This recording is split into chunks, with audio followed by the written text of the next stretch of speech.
This is the peace line, the physical barrier of wall and fence which has for so long stood between the Protestants on this side and the Catholics on the other.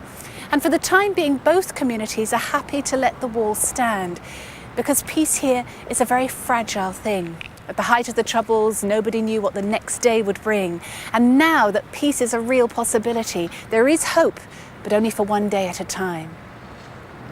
Well, I think we've always been very close to the Troubles and the pain and the conflict. And, the pain and the conflict hasn't been, as you know, one side. It's been all over.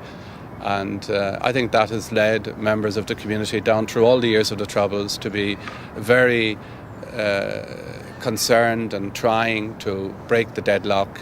On an individual basis, Christians have stretched out the hand of friendship across the divide. How has that happened for you?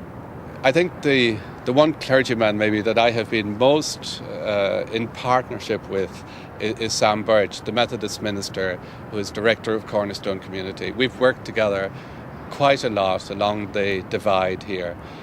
And I remember the first time that I went with Sam to a house in the Shankill. A son of the house had been killed, and I brought a little image of Jesus crowned with thorns to the woman of the house, and she took it and looked at it.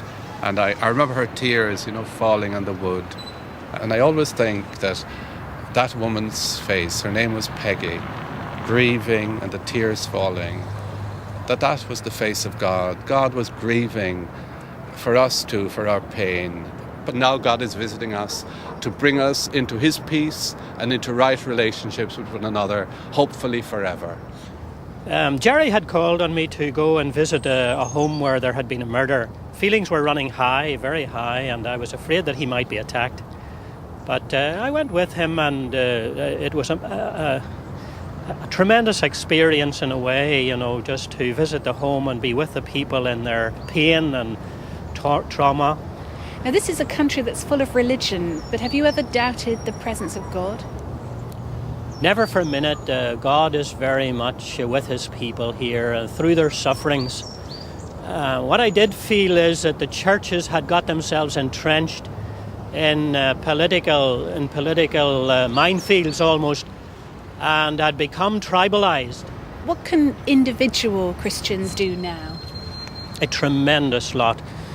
People think, it's up to the politicians to solve this, it's up to the economists to solve it, and so on. It's up to us to solve it.